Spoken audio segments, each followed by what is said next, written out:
Hi everyone. In today's video, we'll talk about the kind of information we collect in SiD and why it matters. SiD is used to track adult basic education, or ABE data, for different kinds of reporting. It manages details about students, classes, staff, and volunteers. We like to talk about this because it explains why you're keeping track of all this information. Today we'll take a quick look at 3 essential areas tracked in SiD: student info, attendance, and outcomes. First, of course, we collect different facts about ABE students. When you select a student record, you go to their student summary screen. You'll find basic information like their phone, address, birthdate, demographics, and other data for reporting. These details are filled in when you complete the new student intake screen. We also record student attendance hours. SiD keeps track of how much time students spend studying in different kinds of classes. This is important because your program's funding is linked to the number of student attendance hours you report. Tracking hours is also a great way for teachers to be aware of attendance patterns. Here's a screenshot of a typical class attendance screen.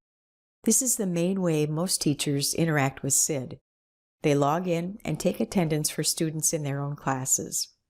It's the easiest way to take attendance for a group of students who attend on a single day. You can also assign hours to individual students rather than the whole class. If you have classes in more than one location, SiD will help you manage programming in different buildings, or in SiD lingo, subsites. Finally, we have to report student outcomes. ABE programs are expected to show their students are making progress. There are a couple of very important categories to keep an eye on: academic level gains and goals reached by students. You may hear them called measurable skill gains, or MSGs. Level gains are based on pre- and post-testing. ABE insiders refer to these federally approved tests as CASAs, or TABE tests. Some ABE programs also use Best Plus. These tests will determine the level the student is working at when they start with your program and after they've had some instruction. Here's a screenshot of where you would enter tests on a student record. Goals are a little different. This is what the history page looks like. We track when a student earns a GED or high school equivalency exam. We also want to know when a student earns a high school diploma. There are other goals, but these are the most common. Some of the details we collect are required for state and federal reporting, and some are used to help you manage your ABE program.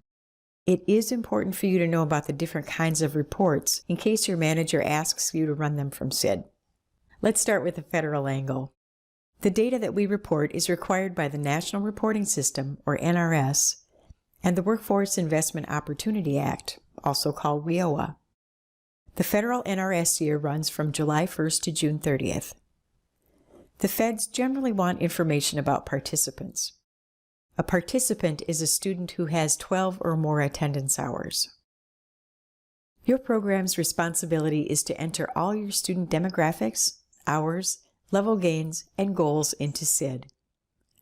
On August 1st, your ABE program sends a level gains report to the Minnesota Department of Education covering the July to June date range. This report will also show how well your ABE program is meeting performance targets.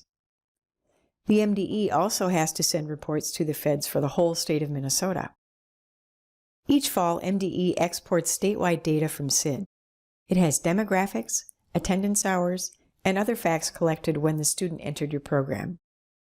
The export also shows student level gains from testing and diplomas earned. MDE does a data match for some goals. In that case, SiD students are compared with other statewide databases to find those who went to college or got a job. The report to the feds also has basic info about ABE staff, like the number of teachers. The state year, called the contact hours year, runs from May 1st to April 30th. On June 1st each year, programs send a report to MDE.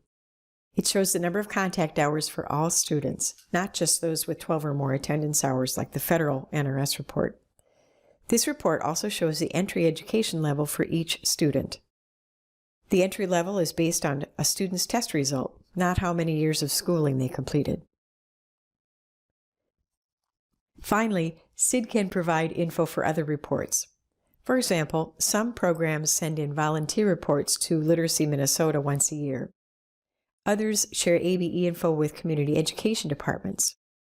You might also need to track students for grants and other funders.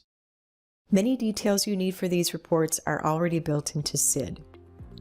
If you want to learn more, like how to log in and out of SiD, check out our other tutorials. Thanks for watching.